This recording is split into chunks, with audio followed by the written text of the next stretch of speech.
സംഘമായി ലോകത്ത് ഒരു 3 ലക്ഷം വർഷം ജീവിച്ചിരുന്ന സമയത്താണ് നമ്മൾ കൃഷി കണ്ടുപിടിച്ച് ഒരു പ്രദേശത്ത് ജീവിക്കാൻ തുടങ്ങുമ്പോഴാണ്, ഗ്രാമത്തിൽ ജീവിക്കാൻ തുടങ്ങുന്നത്. ഇതിന്റെ സമയം ആയപ്പോഴേ തന്നെ നമ്പർ കൂടുന്നതനുസരിച്ചിട്ട് പിരിഞ്ഞ് ഭൂമി മുഴുവനും പരന്ന ജീവിയാണ്.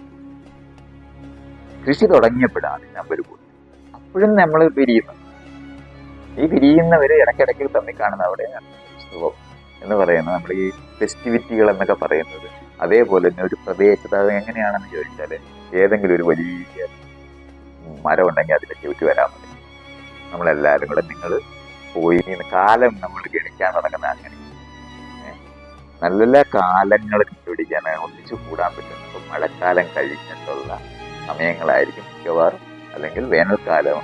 ഈ സമയങ്ങളിലാണ് പലതരത്തിൽ പിരിഞ്ഞ് ജീവിച്ചിരുന്ന മനുഷ്യർ ഒന്നിച്ചു കൂടുക എന്ന് പറയുന്നത് ചെയ്തു തുടങ്ങിയിട്ട് 10-50,000 വർഷം. കൃഷി തുടങ്ങുന്നതിന് മുമ്പേ അത് തുടങ്ങിയിട്ടുണ്ട്. ഒരു പ്രദേശത്തുള്ള ഒരു 10,000 കിലോമീറ്റർ വരെയൊക്കെ ഉള്ള ഒരു പ്രത്യേക കാലാവസ്ഥ കൊണ്ടാണ് നമ്മൾ മറ്റു രേഖയുടെ അടിയിൽ നിൽക്കുന്നവര് അവിടെ അത് ചുറ്റിനും അത്രയും. അപ്പോൾ ഒരു 500 തൊട്ട് 1000 കിലോമീറ്ററിനകത്തുള്ള മനുഷ്യർ ഒന്നിച്ചു കൂടുന്ന അറിയാമെന്ന് ഇങ്ങനെ രൂപപ്പെട്ടു വരുന്നു. പിരിയുന്നെന്ന് പറഞ്ഞാൽ ഭക്ഷണം തേടി ജീവിക്കുന്നതാണ് പിരിയുന്നത്. നമുക്ക് ആവശ്യത്തിന് കിട്ടത്തില്ല. അപ്പോഴാണ് കൃഷി കണ്ടുപിടിക്കുമ്പോഴാണ് ഭക്ഷണം കിട്ടുന്നത്. പക്ഷെ അപ്പോഴും കൃഷി സ്ഥലത്തിനകത്തെ വിളവ് കുറയുകയൊക്കെ ചെയ്യുന്ന സമയത്ത് വീണ്ടും മനുഷ്യർ പിരിയും. അപ്പോഴാണ് നമ്മൾ ദൂരെ വേറൊരിടത്ത് പോയിട്ട് ഒരു ഗ്രാമം ഉണ്ടാക്കി അവിടേക്ക് തിരിയും. പക്ഷെ ഇവര് രക്തബന്ധമുള്ളവരായത് കാരണം കൊണ്ട് അതാണ് അവര്. അപ്പൊ അങ്ങനെയാണ് ജീനിയോളജിയൊക്കെ നമ്മൾ ഈ പറയുന്നത്. പഴയ കാലത്ത് നമ്മൾ വലിയമാരോട് ചോദിച്ചാൽ അവന്റെ അപ്പൻ എന്ന് പറഞ്ഞിട്ട് ഇങ്ങനെ അവര് അത് കഴിഞ്ഞിട്ട് ഏത് ഗോത്രത്തിൽപ്പെടുന്നവരാണെന്നൊക്കെ പറയുന്ന ഈ ഗ്രൂപ്പിനെ പറ്റിയുള്ള അറിവ് പകർന്നു കൊടുത്ത് ഒരു സംഘബോധത്തിലായിരുന്നു ഒന്നിച്ചു കൂടുന്നത്. ഇതൊരു പ്രദേശത്ത് സംഭവിച്ചുകൊണ്ടിരുന്ന. പക്ഷെ ആളുകള് പിരിഞ്ഞ് ഒരു വലിയ വെള്ളപ്പൊക്കം വരുവാണ്, അല്ലെന്നുണ്ടെങ്കിൽ ഭൂമി കുലുക്കം വരുവാണ്, അല്ലെന്നുണ്ടെങ്കിൽ എന്താണ് വരൾച്ച വരുവാണെന്ന്. അപ്പൊ അവിടെ അങ്ങ് ജീവിക്കാൻ മനുഷ്യർക്ക് പറ്റാതെ വരും. അപ്പൊ ആളുകൾ അങ്ങ് നീങ്ങി അവിടെ നടക്കും. അങ്ങ് നീങ്ങി പോയവർക്ക് പിന്നെ ഈ പറയുന്ന ഗ്യാതറിങ് ബോട്ടുകളല്ലാതെ പോകുന്ന സ്ഥലങ്ങളുണ്ട്. അപ്പോൾ വരൾച്ച വന്ന് മാത്രമല്ല ഈ മണലാരണ്യങ്ങളൊക്കെ ഉണ്ടായി. ഇപ്പൊ നമ്മൾ ഈ കാണുന്ന ഭൂമിത്തിരയുടെ തൊട്ടടുത്ത് നിങ്ങൾ അമേരിക്കയിലെ ആരിസോണ തൊട്ട് ഈ ആഫ്രിക്കയിലെ സഹാറ തൊട്ട് ഈ അറേബ്യക്കകത്തുണ്ടാകുന്ന ആ മണലാരണ്യം, ഇന്ത്യയിലെ നമ്മള് ഗോപിയുടെ രാജസ്ഥാനിലുള്ള ഡെസർട്ട്, ചൈനയിലൊക്കെ ഗോപി ഡെസർട്ട് എന്ന് പറയുന്നത്, ഇതൊക്കെ ഒരൊറ്റ ബെൽറ്റിലുള്ള.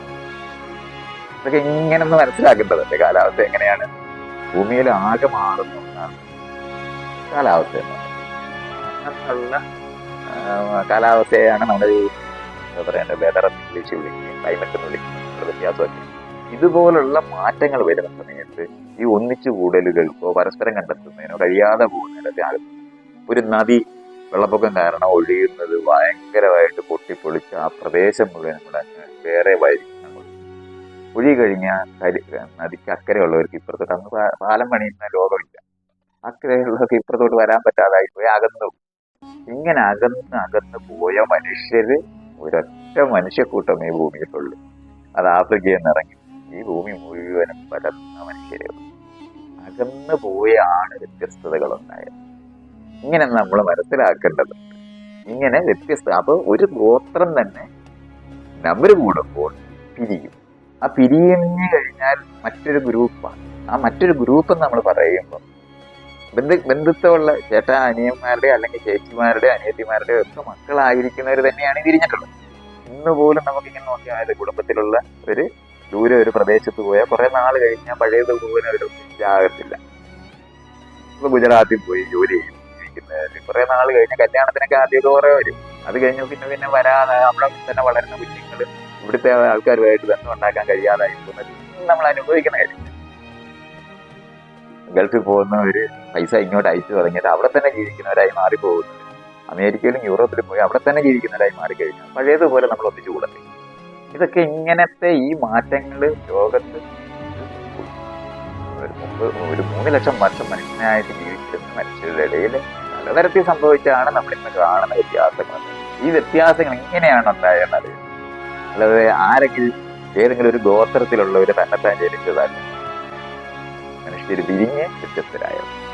അപ്പൊ ഭൂമധ്യരേഖയെ ജീവിക്കുമ്പോൾ സ്വാഭാവികമായി സൂര്യപ്രകാശത്തിന്റെ തട്ടുകൊണ്ട് അതിനെ ചെറുക്കാനായിട്ടുള്ള കറുപ്പ് നിറം ഉണ്ടായേ പറ്റും. നമ്മൾ മിതശീതോഷ്ണമായ മേഖലയിലോട്ട് പോകുമ്പോൾ കറുത്ത വെളുത്തേ പറ്റൂ.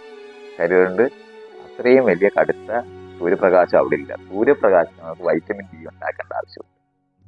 വൈറ്റമിൻ ഡി ഉണ്ടാക്കുന്നതിന് പ്രധാനമായിട്ട് സൂര്യപ്രകാശം ഉപയോഗിക്കുന്നു. ഈ സൂര്യപ്രകാശം ഉപയോഗിക്കുന്നതിന് കറുപ്പ് നിറം തടസ്സമാകും. അപ്പൊ മിതശീതോഷ്ണമായ മേഖലയിലോട്ട് മാറുമ്പോൾ കൂട്ടത്തിൽ കറുപ്പ് നിറം കുറവുള്ളവരുടെ മക്കൾ കൂടുതലുണ്ടാകും, മറ്റുള്ളവരുടെ മക്കൾ കുറഞ്ഞുകൊണ്ടിരിക്കും. ഇങ്ങനെയാണ് കറുത്തവർ വെളുത്തവരാകുന്നത്. ഇത്രയും ലളിതമായിട്ട് മനസ്സിലാക്കേണ്ട കാര്യം. അല്ല, വെളുത്തവരായി ആരും ജനിക്കുന്നതല്ല. ഭൂമധ്യരേഖയിലാണ് മനുഷ്യരുണ്ടായതുകൊണ്ട് ആ ഉണ്ടായ മനുഷ്യര് കറുത്ത മനുഷ്യരെ ലോകത്തുണ്ടായിരുന്നു. ഇന്നും ഭൂമധ്യരേഖയിൽ ജീവിക്കുന്നവർ കറുത്തില്ല. അത് സ്വാഭാവികമായിട്ട് വരുന്നത്. അപ്പൊ നമ്മൾ ഈ പതുക്കെയാണ് നമ്മൾ ഈ മൈഗ്രേഷൻ എന്ന് പണ്ട് കാലത്ത് നമ്മൾ പറയുന്നത്. ഈ ഗോത്രത്തിൽ നിന്നുള്ളവർ മാറുക എന്ന് പറയുന്നത് ഭക്ഷണം തേടി യാത്ര ചെയ്യുക എന്നുള്ള അർത്ഥമേ ഉള്ളൂ. അല്ലാതെ നമ്മൾ സൂട്ട്കേസ് എടുത്ത് അങ്ങ് പോവുമല്ലോ അതിലെടുത്തോട്ട്. ഗൾഫിലേക്ക് പ്ലെയിൻ പിടിച്ച് പോകുന്ന പോലെ അല്ല. അതുകൊണ്ട് പെട്ടെന്ന് കറുത്തവർ വെളുക്കത്തില്ല. 5-6 തലമുറ 10, 20, 30, 40, 50, 60 ഒക്കെ തലമുറകൾ മാറുമ്പോഴാണ് ഈ വെളുത്തവരിൽ കൂട്ടത്തിൽ വെളുത്തുന്നത്. മ്യൂട്ടേഷൻ എന്ന് പറയുന്ന ഒരു സംഭവം, ജനിതകമായി വരുന്ന മാറ്റങ്ങൾ. ആ മാറ്റത്തിനകത്ത് ലോകത്ത് ജീവിക്കാൻ സാഹചര്യം ഉള്ളിടത്ത് ഏറ്റവും കൂടുതൽ അനുഗുണമായ മാറ്റം സംഭവിച്ചു വരുന്നത്. ഇത്രയേ ഉള്ളു സംഭവം. ഇങ്ങനെ മാറിപ്പോയ മനുഷ്യര് പരസ്പരം കാണുകയും അറിയിച്ചു കൂടുകയും ചെയ്യും. കൃഷി തുടങ്ങുമ്പോൾ നേരത്തെ പറഞ്ഞ ഒരു സ്ഥലത്ത് ജീവിക്കുന്നവർ, അതുവരെ നമ്മളൊരു സ്ഥലത്തുള്ളവർ എന്ന് പറയുന്ന ഒരു പേര് ആക്കിയില്ല. ഗോത്ര പേരേ ഉണ്ട്. ഗോത്രത്തിനകത്താണ്. അപ്പൊ ഗോത്രങ്ങൾ പരസ്പരം കാണുമ്പോൾ ഏത് ഗോത്രമാണെന്നതിന് അവർക്കൊരു കൊടി അടയാളമൊക്കെ ആയിരുന്നു ആദ്യകാലങ്ങളിൽ. ആദ്യം പൊടിയൊന്നും ഇല്ലാത്ത മനുഷ്യർ തന്നെയായിരുന്നു. അത് കഴിഞ്ഞിട്ടാണ് പരസ്പരം അറിയുന്നതിന് പൊടി പൊക്കി കാണിക്കും. ഇന്നും നമ്മൾ ആ കൊടി കാണിക്കുന്നവരായിട്ട് ആ കൊടിയുടെ അടയാളം പെടും. ആ അടയാളങ്ങളാണ് ആ ഗോത്രത്തിന്റെ പേരായിട്ട് മാറുന്നത്. അങ്ങനെയാണ് നമ്മൾ ഈ കുരങ്ങന്മാരൊക്കെ ഉണ്ടായത്. അല്ലാതെ കുരങ്ങന്മാരും മനുഷ്യരും തമ്മിൽ സുഗ്രീവനും